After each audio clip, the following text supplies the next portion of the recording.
What's up, everyone? Back with another video. Justin Germain, aka Demetrios Lopez, here on the channel of Nineveh.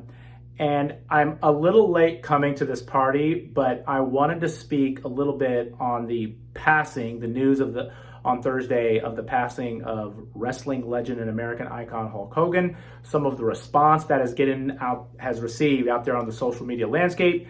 And finally, I'm going to make an argument about Hulk Hogan as an avatar for America. And I think all you got to do is ask people how they feel about Hogan's death, and the response you get is very much going to be indicative of how they feel about not just America, but Western society and our civilization in general. First, let me just say we are back. It's been a little bit of a hiatus, but got back about a week ago from our honeymoon in the UK. Highly recommend London and Bath. Do save your money though, because London is hella expensive. Let's get to the topic at hand, shall we? So again, on Thursday, news broke. I remember I was with my wife in the car when I saw on my phone that Hulk Hogan had passed away at the age of 71 years old. Now, immediately the first person I thought of was my widowed aunt, who loved the Hulkster. Her late husband was the big wrestling fan in the family. In a lot of ways, he's the one that got me involved in wrestling when I was a kid. And then I got my younger cousin involved, and my younger cousin is still a big wrestling fan to this day. That being said, what really inspired me to come on and make this video was I saw a video that Clownfish TV had put out. Shout out to Neon and Geeky Sparkles. I don't always agree with their takes, but I think they're honest interlocutors out there on the battlefields of nerddom. Really like the work they put out, really have a great deal of respect for both of them. And this particular video was about how people, particularly in the legacy media, were in some ways really reveling in the death of this man. And Hulk Hogan, they saw somewhat an avatar for everything that they see as evil for the times about this country and about our society. And some people were even saying, I think probably the best quote that I heard was a journalist wrote, "Dance on any grave you want to, this grave's mine." That meaning the grave of Hulk Hogan, that is. I wanted to start with just taking a minute or two to talk about my relationship both to pro wrestling and specifically to the character of Hulk Hogan. I was much more an Ultimate Warrior guy growing up, and if you were a wrestling fan between the years of about 88 to 91, you know that there was a bit of a civil war going on amongst wrestling fandom.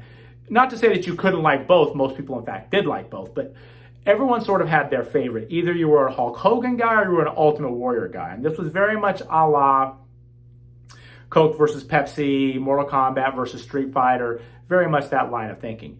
Now, for me, and I guess maybe this was a sign of things to come, I love the Ultimate Warrior. I gravitated to the kind of the insanity, frankly, of his character, the edge that he had on him, the rawness that the character had that I felt like I just didn't quite get that from Hulk Hogan. Frankly, Hogan was a little too mainstream for me. He was a little too popular for me, right? And again, I was always more a fan of the Doors than the Beatles.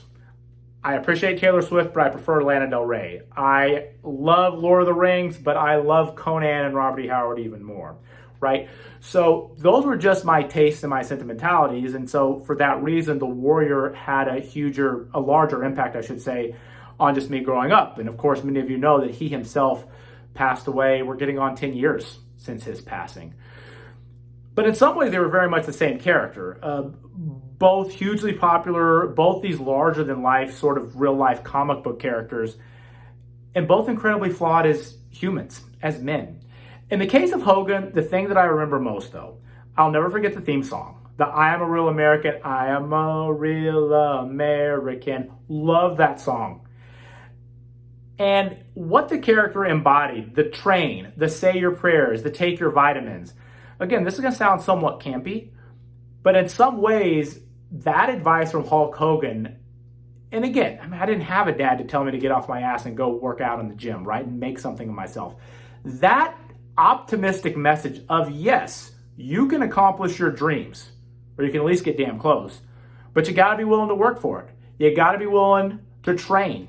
Get your ass in the gym. For many of us, that grew up with not the best maybe childhood, that first step into the gym was the first step in our journey of becoming a better man. The transformation that symbolized in the physical realm was indicative of a greater transformation that was happening psychologically and spiritually.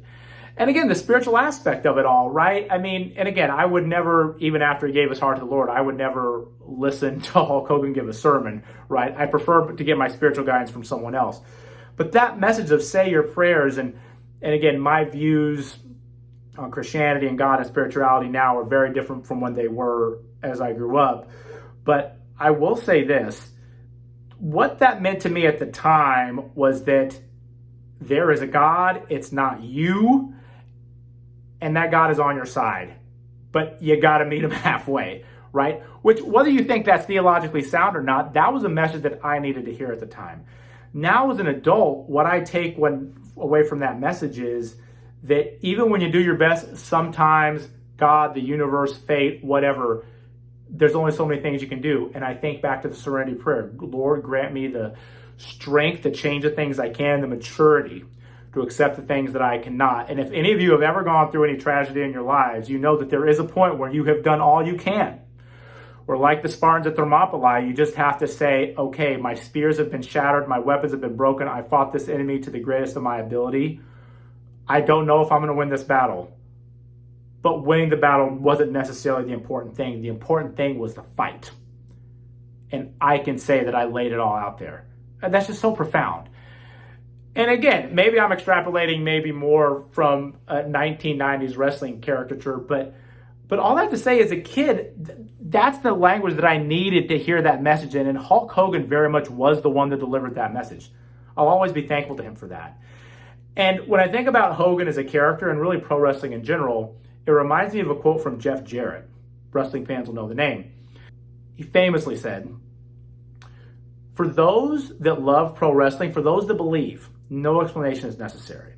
And for those that don't believe, no explanation will do."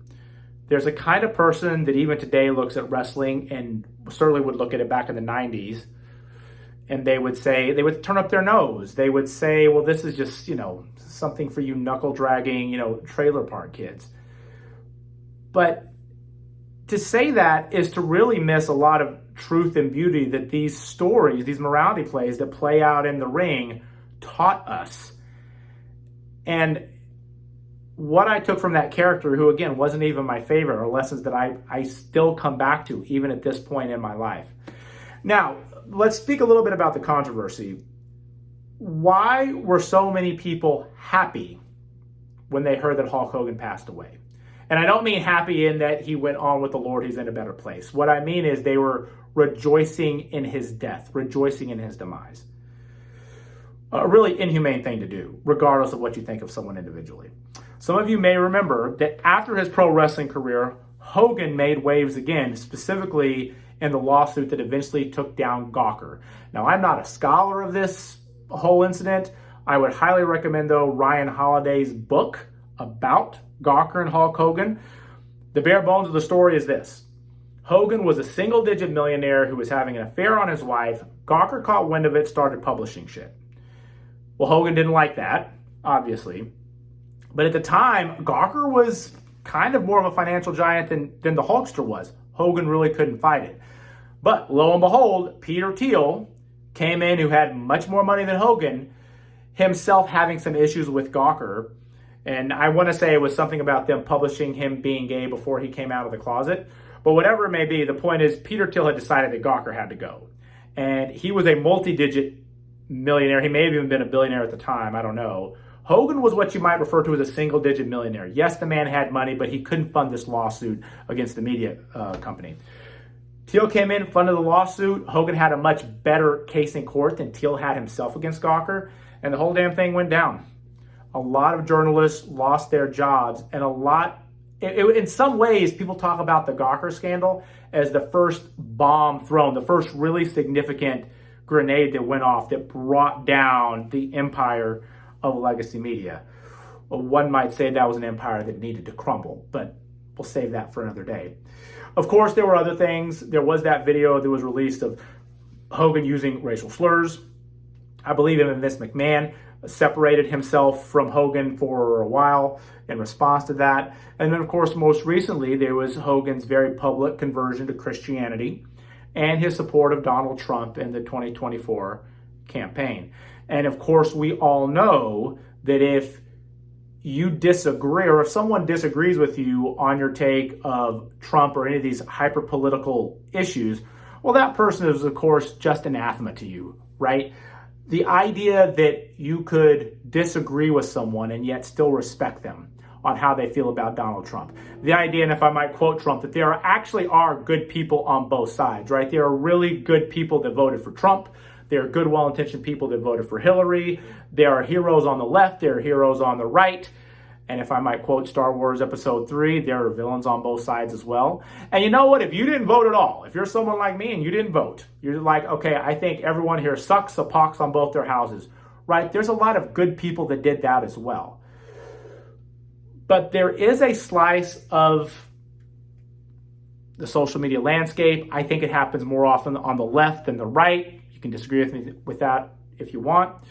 But there's a kind of person out there that if you disagree with them, if you say anything about their religious ideology, by that I mean their political ideology, if you say anything about their sacred cows, right? And again, it could be race issues, it could be Trump, it could be trans, it could be Israel-Palestine, could be whatever it is. To them, you are anathema, right? That's all they need to know. All they need to know is who you voted for. And that is enough reason to dismiss you as a human being. It's a really sad state of affairs.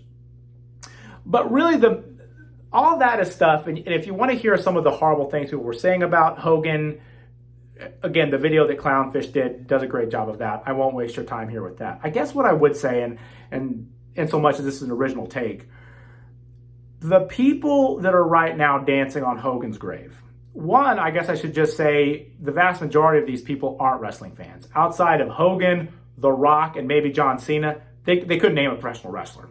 Okay, I think that says something. The kind of person that really despises Hulk Hogan, I think, is someone that is very much missing the point about what Hulk Hogan as a character represented.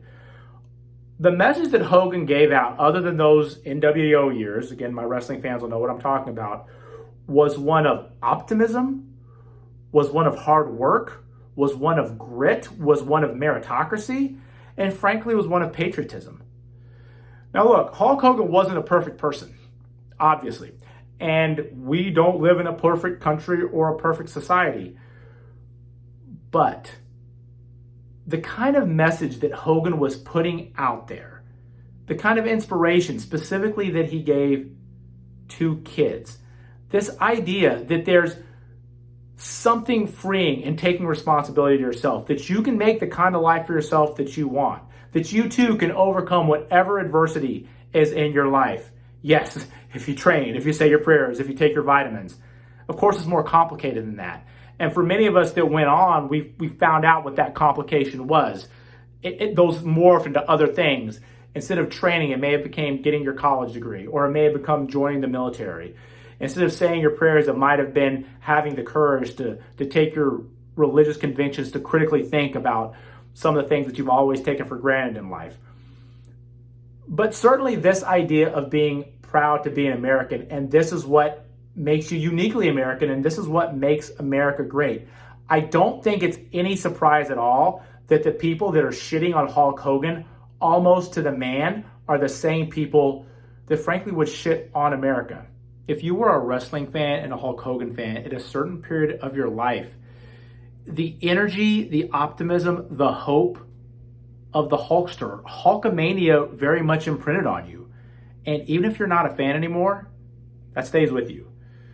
So let me just add my voice to the throngs of fans out there that are saying, Requiescat in pace, Hulk Hogan.